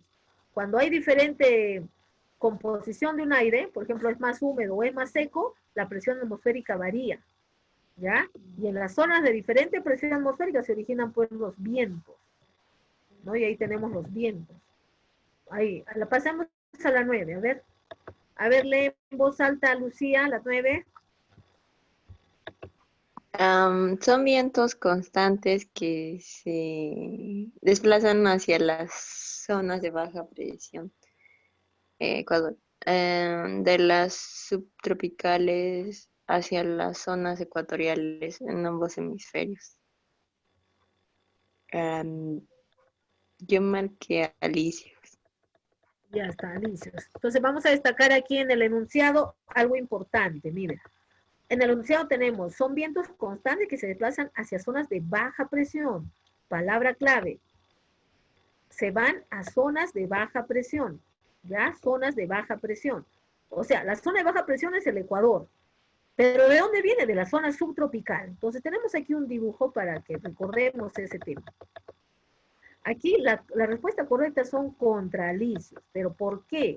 Miren, la parte central que observamos ahí, esta parte central, ya, es la línea ecuatorial. Esa línea ecuatorial es una zona, ya, es una zona de depresión, ya. Aquí tenemos los vientos, es donde confluyen los vientos. Pero ¿qué tipo de vientos? Tenemos vientos alisios. Entonces, los vientos alisios vienen, miren, en este sentido, vienen de este a oeste. Por eso vienen en este sentido. ¿Ven la flecha? Así. En ese sentido vienen. Esos son vientos alisios. Vienen de las zonas subtropicales a las zonas ecuatorial, ya hasta la zona ecuatorial. Luego tenemos los otros, los contralicios. Esos contralicios se desplazan hacia zonas de baja presión, dice, ¿no? Y aquí encontramos los vientos del oeste. Estos van del oeste al este, ¿ya? Los vientos del oeste al este. Entonces, acá, de las subtropicales hacia zonas ecuatoriales en ambos hemisferios nos pide, ¿ya? De las subtropicales hacia las zonas ecuatoriales en ambos hemisferios. Entonces, son vientos, estos vientos jóvenes se les llaman vientos planetarios. ¿Ya? Los vientos planetarios son los vientos alisios, los vientos contralicios y los vientos polares. ¿Ya? Los vientos alisios son estos, que van desde las zonas subtropicales hasta las zonas ecuatoriales. Los contralisios van desde la zona subtropical ya hasta la zona cercana a la polar. Ya hasta la zona cercana a la polar. Esta es una zona de alta presión. La subtropical es una zona de alta presión, va a la zona polar. ¿Ya? Y aquí nos dice de la subtropical hacia la zona ecuatorial. Ya, en todo caso, es zona ecuatorial, es decir, en esta línea, ¿no? Entonces nuestra compañera nos estaba dando en lo correcto. Zona ecuatorial. ¿Ya? Entonces está muy bien. Vamos a corregir ahí. Vamos corrigiendo ahí. Para eso, aquí. ¿Ya? Muy bien. Leemos bien la parte de arriba y ahí nos vamos a dar cuenta que se está refiriendo, como dice su compañera, no al contralicio. El contralicio, ya el contralicio va desde la zona de alta presión o zona subtropical hasta la zona polar, va, hasta la zona polar. En este caso, va desde la zona subtropical, aquí dice lo último, ¿no? Lo último, zona subtropical a zona ecuatorial. Son las flechas rojas que estoy poniendo. La zona ecuatorial es esto, 0 grados. 0 grados. ¿Ya? Entonces es correcto. La letra A. Muy bien, correcta la letra A. Entonces, los tres tipos de vientos, ya que están en todo el planeta. Alisios, contralisios y polares. ¿Ok? Continuamos. Pasemos a la número 10 y vamos terminando. A ver, a la número 10. Rosario, ¿qué marcaste en la número 10, Rosario? A ver, Rosario, ¿qué marcaste? Leo la número 10. Sí. Ya, vientos que se producen en zonas de alta presión. Son vientos que descienden secos, fríos y densos. Generan poca nubosidad. Los anticiclones. Los anticiclones. Ya, eso es importante, mira, también resaltar las diferencias de las otras alternativas. Ya, muy bien. Miren, los vientos que se producen en zonas de alta presión. Estos vientos descienden, son secos, fríos y densos. Ya, hay dos tipos de vientos, ¿ya? Tenemos los vientos arremolinados que descienden, flecha para abajo, y los vientos arremolinados que ascienden, suben. ¿Ya? Nos está hablando aquí de estos, de los que descienden, bajan. A estos se les denomina anticiclones y a estos se les denomina ciclones. ¿Ya? Los ciclones. Entonces son ciclones muy conocidos, los huracanes, tornados. ¿Ya? Y los anticiclones tenemos el anticiclón del Pacífico Sur, ¿ya? Anticiclón del Atlántico, son los anticiclones. Estos vientos son vientos que se dan en zonas de alta presión, ¿ok? Por eso son secos. Alta presión son secos, porque son fríos, no tienen humedad, ¿ok? El anticiclón del Pacífico Sur, por eso, como son fríos, enfrían el agua de la corriente de Humboldt, la empujan en esta dirección y nos trae el agua fría, ¿no? Por eso nosotros tenemos este invierno, jóvenes, que estamos viviendo en este momento, ya se inició el invierno, es bastante frío para todos por la corriente peruana y Humboldt, que es agua fría. ¿Y por qué? Por este anticiclón, el anticiclón del Pacífico Sur, que es frío. ¿Ya? Entonces la correcta es la letra D. Entonces los vientos tienen varios tipos, ¿no? Tenemos los vientos planetarios, los vientos locales, ¿ya? Y aquí tenemos los vientos anticiclones, ¿no? Las brisas. Bien. Y aquí tenemos otra imagen, ¿no? De los vientos, es parecida a la anterior. Los contralisios y los alisios. Ya en la zona ecuatorial, los alisios que vienen en este sentido hasta la línea ecuatorial, los contralisios que van desde los trópicos hasta la zona polar, y los polares que vienen en el sentido opuesto. Veamos la 11. La 11 dice, son vientos húmedos intensos que soplan del mar hacia el continente. Y aquí ya está, ¿no? Tenemos la brisa marina. Ya tenemos la brisa marina. Estos vientos soplan, ya, del mar hacia el continente. Es una brisa que se da por las noches. Son vientos locales, ¿ya? Estos son vientos locales. Ahí tenemos los vientos locales, la brisa marina, la brisa del valle, la brisa de montaña, Cuando hablamos de la brisa del valle, es la brisa, el viento que se da durante el día, en la parte baja del valle. La brisa de montaña, en la parte alta, ¿no? Y este viento de brisa de montaña, jóvenes, es la que trae las heladas, es decir, son vientos fríos que se dan en la noche y que generan las heladas. A lo que los tiahuanaco, en la cultura andina, los tiahuanacos sabían de ese tipo de viento, el viento de la brisa de montaña, y trataban de solucionarlo a través del uso de guaruaru o camellones. ¿Ya? Entonces, esos son los tipos de vientos locales. Y finalmente tenemos factor determinante en la modificación del clima del Perú. A ver aquí, ¿qué ha marcado Flavia? Flavia, ¿qué marcó? La número 12, a ver, léalo. ¿Qué marcó Flavia ahí?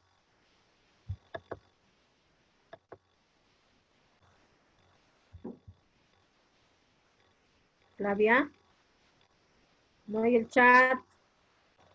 Desapareció Flavia. A ver, ¿qué marcó ahí Lucía? Factor determinante de la modificación del clima del Perú. ¿Cuál de estos factores determina el clima del Perú? Em, El extenso océano, la alta radiación solar, la presencia de zona desértica, la cercanía a la zona ecuatorial, presencia de la cordillera de los Andes o su complejo relieve. la cercanía a la zona ecuatorial. Ya, es la que determina, dice, ¿no? Muy bien. En realidad, miren, el clima del Perú debió ser tropical, porque está cerca a la línea ecuatorial, pero no lo es. Por tanto, no es el factor que determina que todo nuestro clima sea tropical, porque no lo es. La selva alta, la selva baja tienen clima tropical. Y una zona pequeña en Tumbes, el bosque tropical del Pacífico, tiene clima tropical. La sabana en Madre de Dios. Sin embargo, la mayor parte del Perú tiene clima bastante diverso. Y eso se debe a la presencia de la cordillera de los Andes, ¿ya? Ese es el factor que ha hecho variar, porque deberíamos de tener clima tropical, pero no lo tenemos.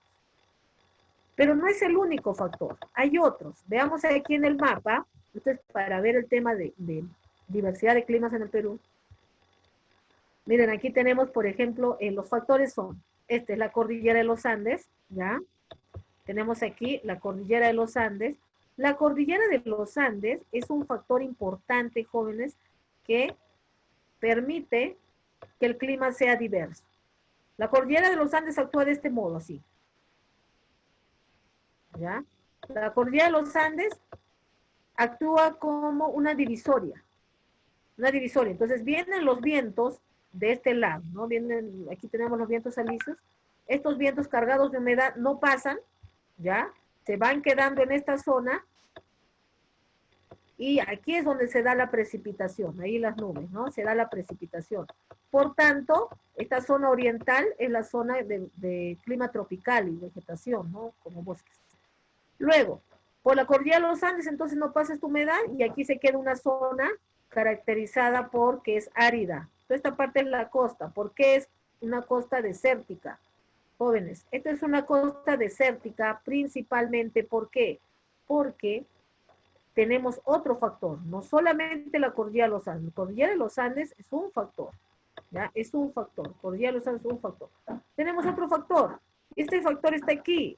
Segundo factor, se llama la corriente peruana de Humboldt. ¿Ya? La corriente peruana de Humboldt. Esta es la cordillera, esta es la corriente peruana de Humboldt. ¿Ya? La corriente peruana. Entonces, la corriente peruana, jóvenes, nos trae aguas frías. Una corriente es un río en un mar. Y al traer aguas frías desde el sur de Chile, va generándonos disminución de la temperatura. Todos los que vivimos cerca al mar nos genera disminución de temperatura. Y esa disminución de temperatura se convierte en un invierno crudo, ¿no? Por eso estamos con tanto frío en este tiempo. ¿Ok? Es un invierno fuerte. Entonces ya varió el clima. ¿Qué pasa? Miren, la corriente peruana de Humboldt genera una evaporación, así, a poca altitud. Y esa evaporación genera la presencia solamente, ¿ya? La presencia solamente de neblina. Vamos a poner puntitos ahí. Solamente se da la neblina. La neblina a baja altitud, lo que se denomina camanchaca, ¿ya? Entonces, la neblina a baja altitud, jóvenes, es la que va a generar, ¿ya? Solamente las lomas. No va a generar pues abundante vegetación como en el caso de la selva. No va a generar bosques. Entonces, por eso el clima de la costa es desértico, porque hay pequeñas garúas, neblinas nada más en invierno, porque la corriente peruana de Humboldt hace que esa nubosidad ya se dé a baja altitud como neblina. La corriente peruana de Humboldt trae aguas frías. En cambio, aquí en el norte tenemos la corriente del Niño, es otro factor, pero que trae aguas cálidas, es agua cálida. ¿Ya? Esta agua cálida, la corriente del Niño, va a generar también el denominado fenómeno del Niño. ¿Ya? El fenómeno del Niño. Ese fenómeno del Niño va a generar huaicos y una serie de desastres también para el Perú, porque son lluvias exageradas que se van a dar en la costa norte, ¿ya? Y siembra. Entonces, el clima, jóvenes, entonces tiene esos factores. Ya tenemos la corriente peruana de Humboldt, tenemos la cordillera de los Andes, ¿ya? Tenemos también la corriente del Niño, ¿ya? Y tenemos es el tercer factor, en importancia es el tercero, el anticiclón del sur. Ese es ese viento arremolinado, así. Les dije hace un momento, un viento arremolinado que baja, porque es anticiclón. Baja, enfría las aguas y por eso nos manda la corriente peruana de Humboldt. ¿Ya? Son tres factores de la diversidad de climas. ¿Ya? Son tres factores de la diversidad de climas. En esta práctica casi no hemos puesto, creo, preguntas de climas del Perú. ¿Ya? Pero hay diversidad de climas del Perú. ¿Ok? Debido a esos tres factores. Bien, hasta ahí hemos avanzado lo que es el examen. En realidad, jóvenes, miren, ya son 7:37. Nos hemos demorado un poco, ¿por qué? Porque los temas que corresponden a esta parte ya del prospecto son bastante amplios, sobre todo el tema de climas para geografía. Atmósfera todavía es corto, ¿no? Pero climas es bastante amplio, ¿ya? Bien. Vamos a dejar de compartir pantalla, ¿ya? Vamos a dejar compartir pantalla para llegar a nuestra práctica, por favor. Todos saquen su práctica. Ya la tienen ahí en físico, ¿verdad? Tienen su práctica en físico porque se las he enviado al grupo. A ver, Lucía, ¿tienes tu práctica? Solo en virtual, es que no tengo Ya, nada. pero lo tienes, ya. Sí. Ubica tu práctica, por favor. Vamos a empezar, a ver, con la práctica de historia, de manera rápida. Luego, Rosario, ¿tienes tu práctica? Práctica 5 de historia. Sí, también. ¿Sí? Muy bien, vamos empezando entonces, vamos resolviendo la práctica 5 de historia. A ver, todos, Flavia, Eduardo, ya vamos resolviendo la práctica 5 de historia, por favor. Voy a empezar a compartir la pantalla de dicha práctica. ¿Ok? Empezamos con historia, ¿ya? Bien, vamos a empezar con la práctica de historia. ¿Ok? Ya. Vamos resolviendo. Hagámoslo rápido, por favor. ¿Ya? 7:38, ya. Esto está sencillo, porque hay algunos que ya las conocemos. A ver, ¿cuál será la correcta en la número 1, Lucía? Es el segundo personaje coronado como inca. ¿Cuál es? La sé. La C, Manco Inca. Muy bien. Vamos corrigiendo, ¿ya? Número 2, el que iba a Veracruz, ¿cómo se denominaba? Y el que iba a Cartagena, ¿cómo se denominaba? Y luego de Portobelo recibía el nombre de... A ver, eso también lo dije cuando hablamos del monopolio comercial. ¿Cuál será? La B. Puede ser, ya. Muy bien, Lucía, qué bien. La correcta es esa. Ya, puede participar Eduardo y Flavia también, por favor, ahí en el chat. Muy bien. Mira, no olvidemos que va a Veracruz flota, ¿ya? Y que va a Portobelo, ¿ya? Puertos secundarios, son galeones. Entonces la B es la correcta. Muy bien. A ver, analicemos bien la 3. A ver quién puede responder esa 3, voluntarios.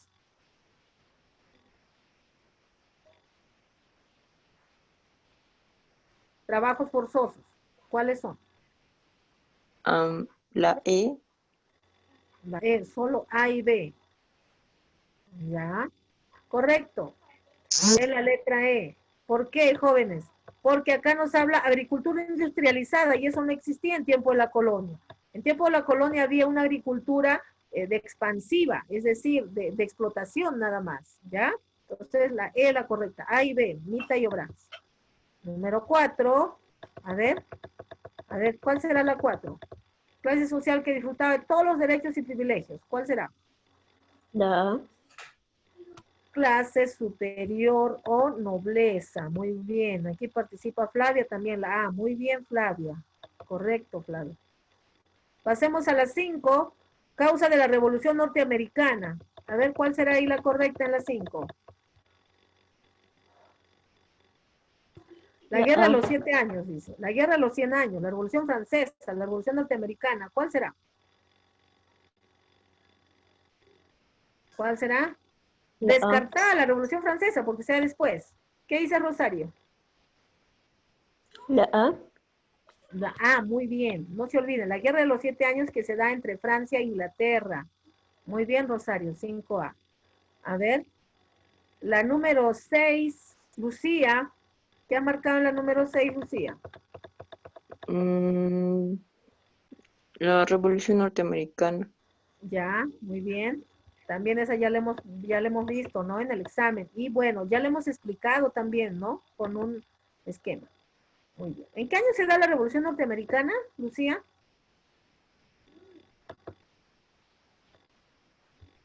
No, no me acuerdo. Ya, vamos a escribirlo acá, ¿ya? La Revolución Norteamericana, no se olviden, 1776, ¿ya? Revolución Francesa, aquí, 1789, ¿ya? Entonces, 1789, no se olviden, ¿ya? No se olviden. La revolución industrial, ¿cuándo se da? 1750. La primera revolución industrial se da en 1750. ¿Ok? Bien. Continuamos. La número 7. A ver, Lucía, ¿qué has respondido, Lucía?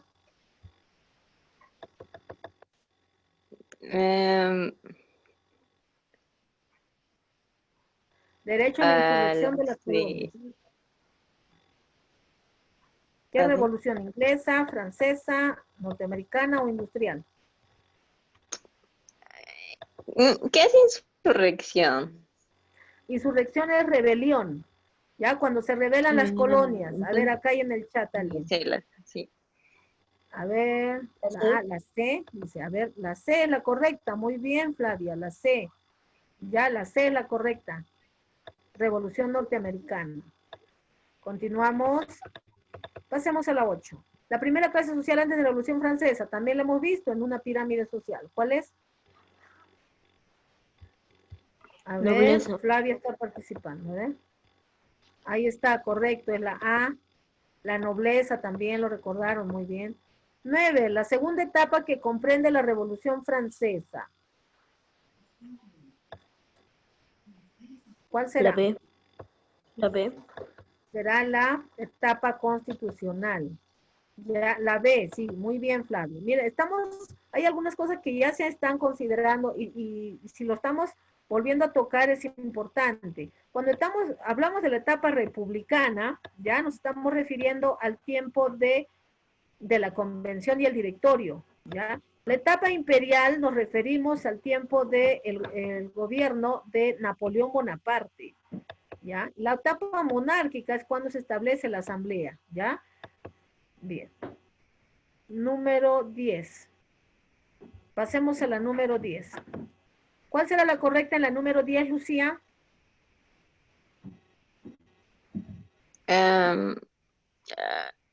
La C. Causa de la Revolución Francesa en el aspecto político. Tenemos aquí, una causa de la Revolución Francesa, jóvenes, es correcto, es el absolutismo monárquico, ¿ya? Es una causa, en el aspecto político, mira, jerarquización de la sociedad sí había, o sea, sí es una causa. Sin embargo, Miren, en el aspecto político nos piden aquí. En el aspecto político, no en el aspecto social. Diferenciación de la nobleza es social. La burguesía era ambiciosa, era social, ¿ok? En el aspecto político es la C. Pasemos a la 11. Y aquí vamos a ver una relación. Nos pide la relación incorrecta. ¿Cuál será aquí la respuesta, Rosario? A ver. Rosario. Sí, Miss. Número 11. ¿Cuál será? La B. La B. La B dice humanismo, renacimiento, ilustración. Muy bien, esa es la correcta. Ya empezamos bien. La B, humanismo. Se empieza con humanismo. No puede empezar con renacimiento. ¿Ya? No puede empezar con renacimiento. Muy bien. Ah, no, pero acá nos pide relación incorrecta. No la relación correcta. Esta es una relación correcta. Ya, nos pide una relación incorrecta, que no está bien. Ya lo sé. A ver. ¿Cuál? Ahí está. Entonces, si estamos diciendo que la B es la correcta y la que se parece un poco es la C, pero está colocándose el renacimiento antes. Muy bien. Muy bien. Entonces, vamos a observar bien lo que nos piden. Ya en este caso es la incorrecta. La 11, la C. Pasemos a la 12. Vamos terminando. A ver, Flavia, ¿qué has marcado en la número 12? A ver, según tu práctica. A ver, Flavia. La A, creo. A ver, vamos a ver la A. Fue el resultado de las nuevas ideas y nuevos conocimientos científicos. Ya. Miren, cuando hablamos de la palabra nuevas ideas, siempre asócienlo a ilustración. Pero si les habla del uso de la razón, ¿no? El uso de la búsqueda de la felicidad terrena, ¿no? La belleza física humana, bueno, ahí estaríamos hablando, cuando habla de aspectos humanos, el humanismo. La belleza física, el regreso a la cultura griega y romana, el renacimiento. Pero aquí nos salen nuevas ideas, ilustración. La 12, la letra C.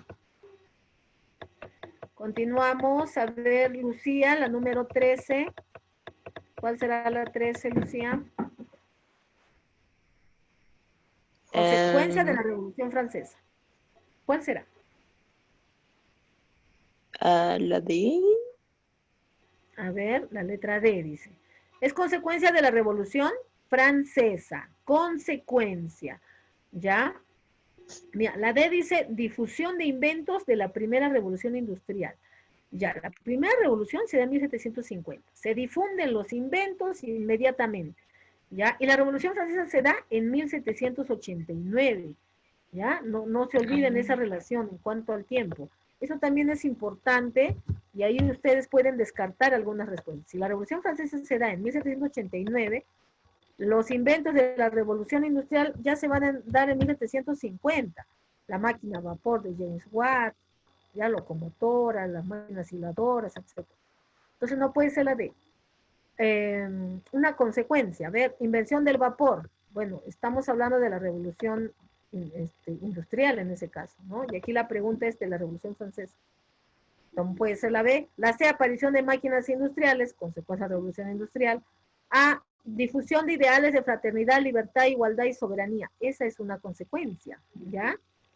Decíamos, cuando se da la Revolución Industrial, jóvenes, se difunden esos principios y esos ideales por primera vez. Que el poder esté en el pueblo, la soberanía popular. La correcta entonces es la letra A. 13A. ¿Ok? Pasemos a la número 14. A ver, ¿qué ha marcado ahí Rosario? ¿Ven? Rosario. La 14. Marqué la C. Ya, es la etapa de la Revolución Francesa en la que Napoleón gobierna, hasta 1815. Ya, la C, etapa republicana. Vamos a ver qué dice su compañera. La D, dice Flavia. Ya, muy bien. La correcta es la D. Ya, es la etapa imperial. Recuerden, cuando escuchemos a Napoleón, estamos hablando de el periodo imperial. Es paradójico, pero en la Revolución Francesa se buscó, jóvenes, eliminar el absolutismo, el gobierno de los reyes. Sin embargo, ¿qué ocurre? Cuando asciende al trono, en 1729, ¿no? Y a 1800, Napoleón Bonaparte le establece el imperio. Es decir, empieza a expandirse, dominando a otras regiones alrededor de Francia bajo su gobierno, considerándose emperador. Entonces, esto como que era volver a lo antiguo, aquello con lo que habían luchado. ¿Ya? Entonces, por eso la Revolución Francesa tiene las etapas de revolución verdaderamente, la etapa monárquica, la etapa constitucional y la republicana, porque luego viene el otro tiempo ya del absolutismo, ¿no? Muy parecido al absolutismo, que es la etapa imperial. La respuesta es la letra D, ¿ya? Muy bien, la correcta es la D. Bien, hasta ahí hemos visto la práctica de historia, ¿ya? Vamos a ver ahora los minutitos que nos quedan 10 minutos, vamos a ver la práctica de geografía. Vamos a trabajarla hasta donde alcancemos y de ahí, a ver, participamos, por favor. A ver. Ya, estas ya las hemos trabajado. ¿Ya? A ver. Vamos a ver qué tanto recuerdan. Ya, rapidito. Capa de calmas. ¿Cuál era, Lucía? Capa de calmas. Lo hablamos. La mesosfera. Ya. Capa de calmas. Ya. La primera capa es la troposfera. La siguiente es la de calmas. ¿Cuál es la siguiente? La primera es la troposfera. La siguiente, ¿cuál es? Es la capa de calmas. La siguiente, ¿cuál es? Es la estratosfera. Ya. Muy bien. La C, dice su compañera. A ver, correcto. Es la estratosfera. Ya es la estratosfera, no se olviden. Muy bien. Pasemos a la siguiente. 2, Rosario. Los primeros vestigios de ionización. Dijimos ahí, vestigios de ionización, donde se dan las ondas de radio y TV. La mesosfera. ¿Cuál es? Mesósfera. Mesósfera. Muy bien, esa es la correcta. 3. Protege a las tierras de los rayos letales, a ver, del viento solar. ¿Cuál será? ¿Cuál será? Exósfera, troposfera, termósfera. Exósfera, es la última, ¿ya? Es la última, donde están las capas de Appleton. Muy bien, consiste en descomposición en diferentes longitudes de las ondas por medio de refracción, difracción y reflexión. A ver, cuando llegan los rayos solares, se dispersan. Ya está. Y se da refracción, difracción y reflexión. Esto es la dispersión. Ya, yo lo había dicho, es la dispersión. Esto es en radiación solar, que es el primer elemento del clima. Dispersión es la correcta. Ahora, la constante solar había que memorizar. ¿Cuál será ahí la correcta, Rosario? La E. Muy bien, es 1,94. ¿Ya? 1,94. La altitud, el lugar más alto aquí, ¿cuál era? Son los mismos lugares. Altitud, no latitud. Masocruz, muy bien. Por tanto, ahí que se va a registrar, menor temperatura. Muy bien, la letra B. Ahora, en cuanto a latitud, el lugar de menor latitud aquí, ¿cuál era? Tenemos el lugar de menor latitud, Tumbes. Por tanto, Tumbes era, al ser de menor latitud, va a tener una mayor humedad, ¿ya? Para estar cerca de la línea ecuatorial, hay mayor humedad. Y aquí está la palabra clave, mayor humedad. ¿Ok? Entonces la respuesta aquí viene a ser Tumbes.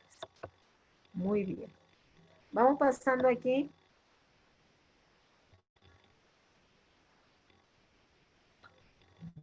La presión atmosférica se mide con ¿qué dijimos? Barómetro. Con el barómetro. Muy bien. Muy bien. ¿Y el termómetro qué mide? La temperatura. La temperatura. Y si les preguntara, ¿qué mide? ¿Cuál es el instrumento que mide la lluvia? ¿Cuál será la respuesta? El pluviómetro, ¿ya? Y si les preguntaran, ¿qué mide la humedad? Hay 3 instrumentos para la humedad, jóvenes. Tenemos el higrómetro, el evaporímetro y el ciclómetro, ¿ya? Para la humedad. ¿Ya? Y para, a ver, lo que miden los vientos, tenemos, ¿cómo se denomina el instrumento que mide los vientos? Tenemos el anemómetro, ¿ya? Y la escala que mide los vientos es la escala de Beaufort. Bien, ahora hablemos de vientos. Y los vientos que habíamos nombrado aquí, tenemos los vientos alisios, ¿ya? Los tres son vientos, dos tenemos aquí, alisios y contralisios. Los alisios son los que van hasta la zona ecuatorial. Entonces la respuesta aquí son alisios. Ya es lo que estábamos viendo en el mapa, en el planisferio, hemos visto los vientos alisios y los contralisios. Los contralisios van de la zona subtropical hasta la zona polar, contralisios. Los ciclones. A ver, ¿qué tipo de ciclones tenemos? Tenemos el anticiclón y el ciclón propiamente dicho, ¿ya? Número 10, vientos que se producen en zonas de alta presión. ¿Cuáles son? Descienden, son secos y fríos. Hablamos de estos vientos. A ver, ¿qué ha puesto ahí Rosario? Son vientos fríos, así, descienden. Anticiclones. Anticiclones. Y los vientos que son cálidos y suben. Suben porque son cargados de humedad. Ciclones. ¿Cómo se denominan? Ciclones. Ciclones, muy bien. Y ahí están, pues, ¿no? Los huracanes, tornados. Muy bien. ¿Correcto? Pasemos a la número 11. Los vientos se originan por diferencia de presiones entre los frentes. Hay una ley que nos dice que cuando hay diferencia de presiones, miren, por ejemplo, eso creo que no lo hemos hablado. Por ejemplo, la zona de alta presión y la zona de baja presión. Cuando hay diferencia de presiones aquí, jóvenes, ahí es donde se originan vientos. ¿Ya? Por ejemplo, una zona de alta presión, aquí tenemos un viento seco. Un viento seco y frío. ¿Ya? La zona de baja presión es un viento húmedo y cálido que va subiendo. Entonces, se forma en la diferencia de presiones, se van formando los vientos. ¿Qué ley nos habla de esto? De esto nos habla la ley de Buys-Ballett. Esta ley nos habla de la diferencia de presiones. ¿Ya? Ahora lo hemos ampliado. Hemos ampliado el concepto, sí, la ley de Buys-Ballett. ¿Ok? Muy bien. Pasemos a la número 12. Dice, son vientos, a ver, son vientos húmedos, intensos, que soplan del mar hacia el continente. ¿Cuáles serán? Son húmedos. Con decirles húmedos ya ustedes van a ver qué tipo de brisa es. Brisas marinas. Muy bien, brisa marina, ¿ya? Y ahora, la brisa marina es del mar al continente. La brisa terral o terrazón es la brisa que sopla del continente al mar, ¿ya? Del continente al mar, y no son húmedas. Esa es brisa terral. ¿Y cuál es la brisa? Pregunta, a ver si han recordado. ¿Cuál es la brisa que nos genera las heladas que la cultura tiahuanaco trataba de solucionar creando los guaruguaru o camellones? ¿Cuál es esa brisa? ¿Cuál es? ¿De montaña? Muy bien, la brisa de montaña, muy bien. Ahí asociamos la palabra heladas, ¿ya? Instrumento que registra la cantidad de precipitación caída. A ver, se mide en milímetros. ¿Cuál será? Lo acabo de decir hace un momento. Pluviómetro. Número 13. El Pluviómetro. pluviómetro. ¿Ya? El pluviómetro. Correcto, pluviómetro. ¿Ok? Muy bien, es la número 13. Pasemos a la 14. A ver, Flavia, la 14. ¿Qué marcarías, Flavia, en la 14? Tenemos un minuto. Flavia, ¿qué marcarías en la 14, Flavia?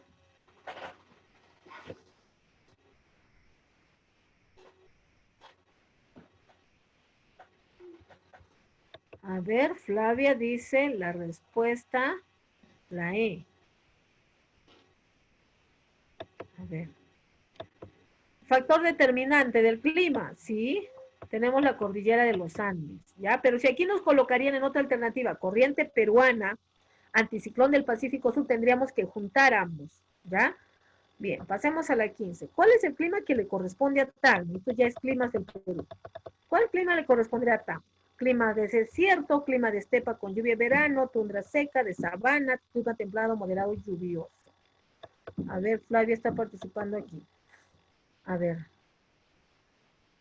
Flavia, Eduardo. Eduardo dice la A. Flavia la A. Muy bien. Muy bien. Entonces, la correcta es eso, ¿no? El clima de desierto es el clima que corresponde a Tacna, ¿ya? El clima de desierto, porque Tacna está ubicada en una zona de desierto y es caracterizada por la neblina o camanchaca, ¿ya? Pasemos a la número 16. ¿Cuál es el clima que corresponde a Arequipa? A ver, ¿por qué? Arequipa es la región quechua, es la morada del hombre peruano. Tenemos, ya con esta terminamos, ¿ya? ¿Cuál es el clima, a ver, que corresponde a la región Arequipa? ¿Voluntarios? Estoy diciéndole que es la morada del hombre peruano, eso es una pista, ¿ya? Y Arequipa está en la región quechua, mayor parte.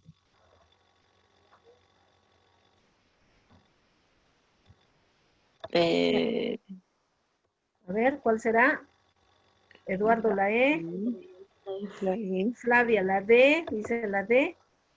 ¿Cuál será, Lucía? La E. La E, dice, clima templado, moderado, lluvioso. Ya. Arequipa le corresponde el clima templado, moderado, lluvioso. Ya, templado, moderado, lluvioso. Ese es un clima de la región quechua. Templado, moderado. Por eso se le llama a la región quechua la morada del hombre peruano. ¿Ok? Bien. La tundra seca es un clima frío que corresponde a la región Puna. ¿Ya? Bien. Bien, jóvenes, hasta ahí nos vamos a quedar el último. ¿Cuántos climas y zonas de vida tiene el Perú? A ver. Tenemos aquí, tiene 28 climas y 84 zonas de vida. Ya, 28 climas y 84 zonas de vida. Y finalmente, diversidad de especies vegetales y animales que viven en un espacio determinado. ¿Cómo se denomina? ¿Cómo se denomina? Se denomina ecosistema. Muy bien. Pues hasta ahí hemos terminado, jóvenes, con el tema de climas y parte de atmósfera relacionado al área de geografía. Bien. Hasta ahí nos vamos a quedar. Aquí algo me están escribiendo en el chat. Ah, la B. Muy bien, la B. Ecosistema, muy bien, Flan. Bien, yo agradezco que ustedes participen, jóvenes. La próxima clase nos venimos más tempranito, ¿ya? Y espero también que participemos todos y vayamos aprendiendo con la práctica. No se olviden que al ser un intensivo vamos directo a las prácticas, pero en las prácticas vamos recordando algunos temas, ¿ya? Con algunos gráficos que nos están ayudando. Bien, chicos, nos vemos el próximo jueves. Cuídense y muchas gracias por su atención.